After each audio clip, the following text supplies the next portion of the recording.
रविवार का दिन दोपहर के 12 बजे जब बहुत से लोग अपना काम छोड़कर आराम कर रहे होते हैं, उसी समय एक जगह ऐसी भी होती है, यहाँ संगत घंटों बैठकर गुरु की वाणी का पाठ करती है।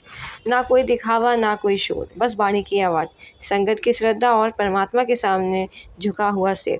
इसे कहा जाता है चौपेरा साहिब। लेकिन सवाल यह है कि आखिर रविवार को ही चौपेरा साहिब क्यों किया जाता है, और 4 घंटे तक चलने वाली इस सेवा में ऐसा क्या है जिसके लिए संगत दूर दूर से आती है। आज इसी बात को हम समझते हैं। चौपेरा साहिब क्या होता है? सबसे पहले एक बात बिल्कुल साफ समझिए, चौपेरा साहिब कोई अलग या नई वाणी का नाम नहीं है।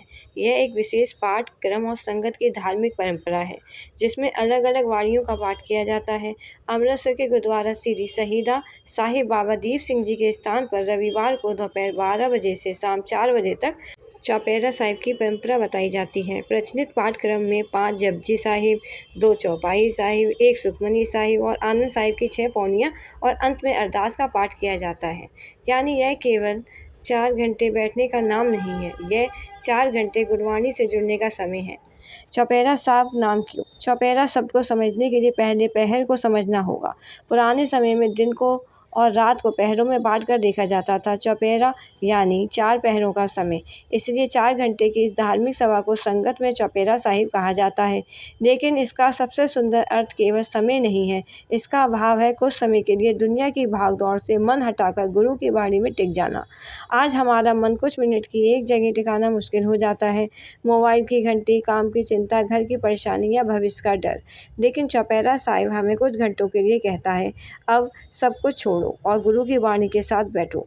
बाबा दीप सिंह जी से जुड़ा स्थान। चौपेरा साहिब की चर्चा बाबा दीप जी के साथ पवित्र स्थान के संदर्भ में विशेष रूप से होती है। बाबा दीप सिंह जी सिख इतिहास के महान शहीदों में गिने जाते हैं। भारत सरकार के पर्यटक पोर्टल पर भी उनके जीवन को सिख इतिहास की सबसे महत्वपूर्ण शहादत परंपरा से भी जोड़ा गया है। उनके जीवन में गुरु गोविंद जी के साथ सेवा, गुरमत की शिक्षा और बाद में पंथ की सेवा का विशेष स्थान रहा है। इसलिए जब संगत बाबा दीप सिंह जी के स्थान पर बैठकर वाणी का पाठ करती है तो वातावरण में केवल पाठ नहीं होता, उसमें शहादत की याद, सेवा की भावना और गुरु के प्रति समर्पण का भाव भी जुड़ जाता है। अब मन में एक सवाल आ सकता है, आखिर 5 जपजी साहिब ही क्यों, और 2 चौपाई साहिब ही क्यों, सुखमनी साहिब ही क्यों, और फिर आनंद साहिब की पौनियाँ और अरदास क्यों? इसका सबसे सुंदर उत्तर है, हर वाणी अपने भीतर एक अलग आध्यात्मिक भाव लेकर आती है। जपजी साहिब हमें गुरु के ज्ञान और सत्य की ओर ले जाता है। चौपाई साहिब में परमात्मा के सामने विनती और संरक्षण का भाव मिलता है, और सुखमनी साहिब मन को शांति और प्रभु स्मरण की ओर ले जाने वाली वाणी है। और आनंद साहिब के माध्यम से आनंद और गुरु की शरण का भाव सामने आता है। फिर अंत में होती है अरदास, यानी पूरा पाठ अंत में इंसान को फिर से परमात्मा के सामने झुका देता है। लेकिन अगर इस पूरी परंपरा में से एक ही संदेश निकालना हो तो वह क्या होगा? मन को गुरु से जोड़ना। हम अक्सर अरदास में अपनी परेशानियां लेकर आते हैं।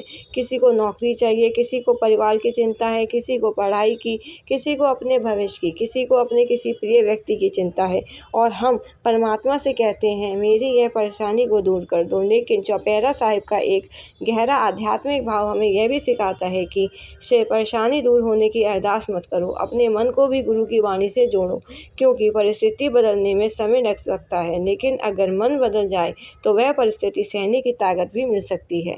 कल्पना कीजिए, एक व्यक्ति रविवार को चौपेरा साहिब में बैठा है, उसके मन में बहुत सारी परेशानियां हैं, वह किसी को कुछ नहीं बता पा रहा, बाहर से बिल्कुल शांत है, लेकिन अंदर से उसके मन में सवाल ही सवाल हैं।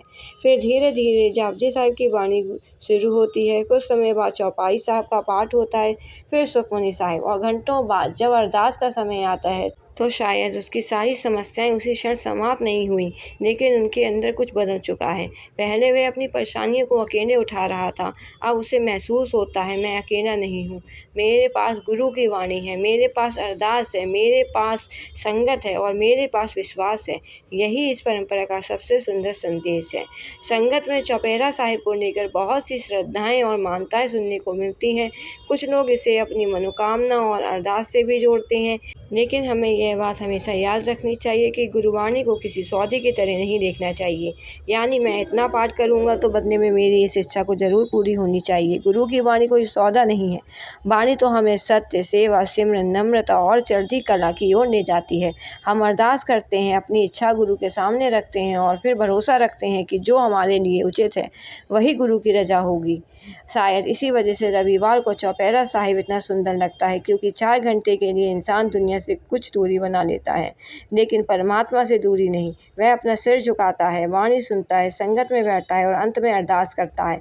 हो सकता है उसकी समस्याएं वही हों, लेकिन उसका मन पहले जैसा नहीं रहता, क्योंकि कभी कभी गुरु हमें वह नहीं देते जो हम मांगते हैं, बल्कि हमें वह शक्ति देते हैं जिससे हम अपनी परिस्थितियों का सामना कर सकें। तो अगली बार जब रविवार आए और आपको चौपहरा साहिब का नाम सुनाई दे तो इसे केवल 4 घंटे का पाठ मत समझना। 4 घंटे अपने मन को गुरु के पास बैठाने का अवसर, 4 घंटे दुनिया की आवाज़ से थोड़ा दूर और गुरबानी की आवाज़ के थोड़ा करीब, क्योंकि जीवन में हम बहुत कुछ खो सकते हैं, समय, पैसा, सुविधाएं, लेकिन अगर गुरु से जुड़ने का रास्ता मिल जाए तो इंसान के भीतर फिर से उम्मीद जन्म ले सकती है। और शायद चौपहरा साहिब का सबसे सुंदर संदेश यही है। अरदास केवल अपनी मुश्किल समय करवाने के लिए नहीं, अपने मन को गुरु की रजा में टिकाने के लिए है। वाहे गुरु जी का खालसा, वाहे गुरु जी की फतेह।